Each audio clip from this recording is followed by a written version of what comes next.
You step off the plane in Almaty, expecting gray Soviet blocks and windswept nothingness. Instead, you're met with crisp mountain air, glass skyscrapers glinting in the sun, and a city buzzing with unexpected energy. Snow kisses the edges of the towering Tiashan peaks, while downtown, a woman in a tailored beige coat slips into a white Mercedes, her perfume hanging briefly in the cold air. And then 10 minutes outside the city you see a man on horseback, riding across an open plain like time never moved forward. Welcome to Kazakhstan. A country that defies every image you've been told. This isn't the Middle East. It's not Russia, and no, it's not some backwards desert wasteland. It's clean, wealthy in places, wild in others. It's a nation with oil pipelines and Apple stores, but also golden eagles, yurts, and ancient steppe pride. The women, stunning, mysterious, quiet, but powerful. The people, guarded until they're not. The culture, proud, elegant, and rooted in something older than most of Europe. If you're a man watching this, you're not just about to learn facts, you're about to feel them, because Kazakhstan isn't a vacation postcard. It's a story, and if you think you know what life is like in Central Asia, you're about to find out how wrong you've been. 1. Geographic and political overview. At the heart of the Silk Road, Kazakhstan is massive, the 9th largest country on Earth. It stretches from China to the Caspian Sea, brushing shoulders with Russia, Kyrgyzstan, Uzbekistan, and even a sliver of Turkmenistan. But here's what makes it different. Despite being landlocked, this place doesn't feel small. The sky is wide. The land, endless. You'll drive for hours and still feel like you haven't left the same. Postcard, Almaty, the former capital, sits in the southeast. A bustling, sophisticated city cradled by snow-capped peaks. Astana, the current capital, renamed again, and still debated, is a kind of desert Dubai, futuristic, sleek, but strangely sterile. Politically, Kazakhstan is independent. It broke from the Soviet Union in 1991, but the Russian influence still lingers, especially in language and media. It's rich in oil, gas, uranium. That means money. And with money comes ambition. Kazakhstan wants to be seen as modern, stable, even glamorous, but under that is something older, something tribal, spiritual, and wild. It's not quite Europe, not quite Asia. It's a place where nomadic soul meets billionaire architecture. And if you look closely, you'll see both, sometimes in the same street. 2. Culture, religion, and history. Nomads, Soviets, and something in between. To understand Kazakh culture, you have to imagine a tapestry woven with gold silk, but patched with scars. The roots go deep into nomadic tradition. Long before borders, Kazakhs lived on horseback. They moved with the seasons, followed the herds, drank fermented mare's milk, and valued hospitality like it was law. Even today, that spirit lingers, especially in the way guests are treated. You're not just welcomed, you're honored. Then came the Soviets, and everything changed. Cities were built, language shifted.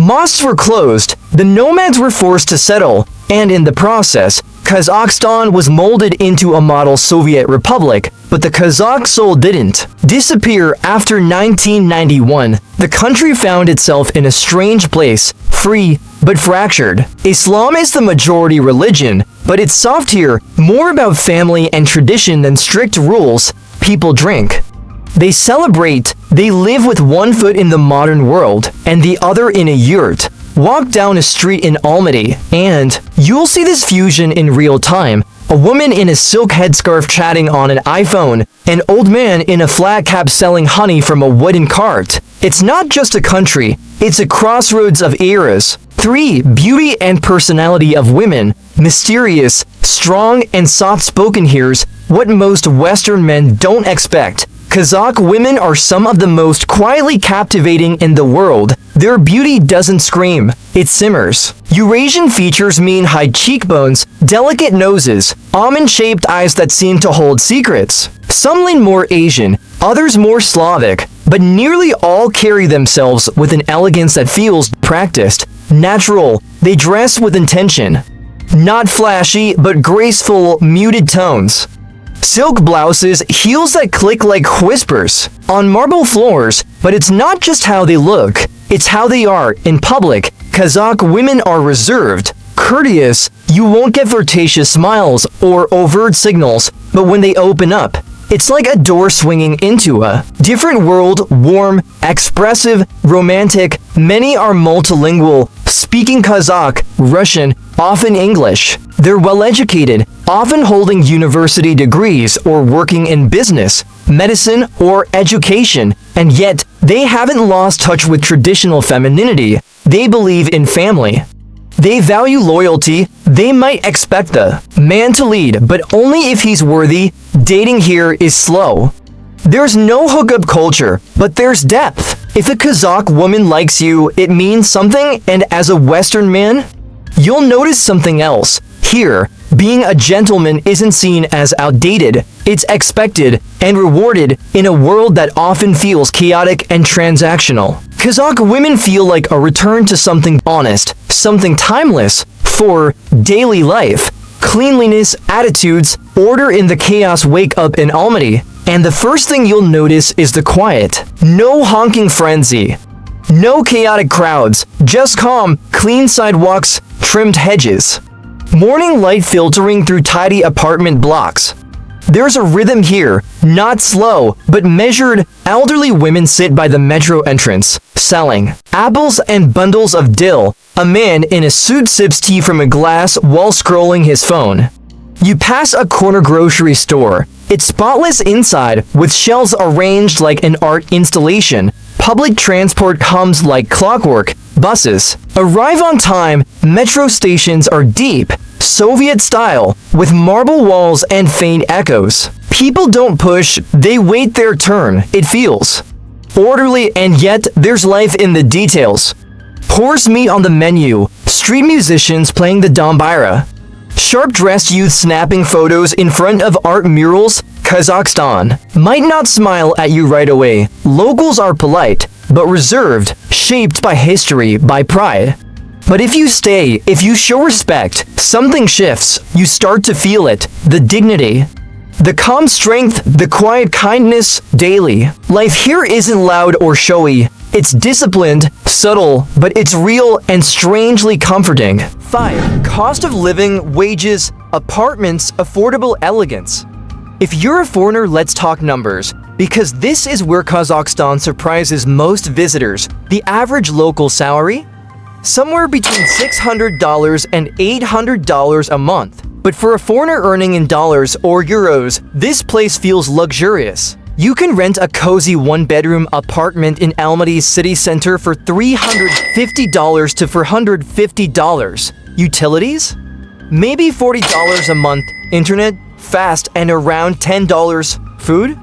Let's just say you won't go hungry. A hearty lunch, soup, salad, meat, and tea will set you back for dollars. A thick, grilled steak with potatoes and a drink? $10. And if you want to cook at home, the local markets offer everything. Fresh produce, wild honey, piles of spices, and yes, horse sausage if you're feeling adventurous. But here's the paradox. While foreigners live well, many locals live carefully. Salaries are low, and young Kazakhs often move abroad in search of higher income. They send money home, they dream of something more. Apartments reflect this. Contrast, new buildings are sleek, minimalist glass towers with cafes on the ground floor. But many live in Soviet-era flats, sturdy, a bit faded, but charming in their own way. Think creaky wood floors, retro elevators, and floral wallpaper from 1978. The truth? As a Western man, you can live here with ease, stylishly, comfortably, even luxuriously, on a modest budget. And maybe that's why more men are quietly choosing to stay. 6. Nightlife, fun, alcohol, music, from vodka to vocalists. When the sun dips behind the mountains, Almaty transforms. Lights flicker on, music drifts out of courtyards, and the city starts to hum. This isn't a loud party town, it's more refined. Nightlife here has elegance. Imagine a rooftop bar with a view of the glowing city and snow-capped peaks. Inside, soft jazz plays as couples sip cocktails. Down the street, there's a smoky lounge where a woman sings in Russian, her voice aching with nostalgia. Vodka is king, of course. But you'll also find Kazakh wine, Armenian cognac, and surprisingly good craft beer. Drinking isn't taboo here. It's part of the rhythm, celebratory, sophisticated, locals dress to impress, women in heels and silk, men in dark blazers, and while the energy is flirtatious, it's never wild, everything is measured, smooth, intentional. You'll find karaoke bars packed with 20-somethings belting out Kazakh pop. You might stumble into a cafe with live dombira, a traditional two-stringed instrument that sounds like the steppe itself. Or hear rap lyrics blending Russian slang with nomadic imagery. The nightlife here isn't just fun, it's soulful. There's a creative pulse beneath the order, like the country itself is still figuring out how to sing, and if you're open to it, you'll want to dance along. 7. Safety, social freedom, laws, quiet rules and hidden freedoms. Kazakhstan is one of those rare places where calm is the norm. Walk through this city at midnight, and you won't feel unsafe. There's no shouting, no tension, just silence and streetlights. Violent crime is rare. Police presence is minimal but felt. It's not anarchy. It's quiet discipline, but like much of Central Asia, the rules here come with nuance. Technically, marijuana is illegal. Public drunkenness is frowned upon. Free speech limited, especially around politics, but in everyday life, there's room to breathe. People don't obsess over political correctness. They speak plainly. Jokes are raw. Conversations honest. There's not much LGBTQ+ visibility. Society leans traditional. Yet in private circles and among youth, a quiet modernity is rising. Young Kazakhs are online. They're watching Western shows, following global trends. They want freedom, just not chaos. For the foreigner, the rules are simple. Be respectful, dress decently, don't act entitled. You'll be left alone. Or, even better, welcomed in. Kazakhstan isn't loud about its laws, but it lives by a code. Subtle, old school, and deeply rooted. Follow it, and you'll find a strange freedom hidden in the structure. 8. Final observations and emotional closing. Land of stillness and surprises. Kazakhstan doesn't beg for your attention. It doesn't have the flash of Paris or the chaos of Bangkok. It doesn't dance for tourists or flood your Instagram feed. But once you're here, it whispers through the wind on the steppe, endless land stretching far. Beyond what the eye can hold, it whispers through the gaze of an old shepherd in a fur hat, nodding from horseback, through a woman's gentle smile as she pours your tea without asking. There's depth here, a quiet, stoic pride, and if you stay long enough, you start to feel it. You realize this place has seen empires rise and fall, nomads roam, Soviets build, oil flow, and now the future flickers in glass towers. The women stay in your mind, soft-spoken, graceful, mysterious. The men? Reserved but loyal. The streets are clean, the city's calm, the culture ... Ancient but evolving. Kazakhstan doesn't scream for your love, but if you slow down, if you listen, it offers something more meaningful, something rare, belonging, wonder, stillness. So if you're a man looking not just to travel, but to understand ... to feel a place, not just see it, maybe it's time to look east, to the land where modern glass meets the ancient steppe, because sometimes the most unforgettable places are the ones you never even dreamed of. If this glimpse into Kazakhstan stirred your curiosity, don't forget to like, subscribe, and comment below with the country you want us to explore next. Your support helps us bring more hidden corners of the world to life.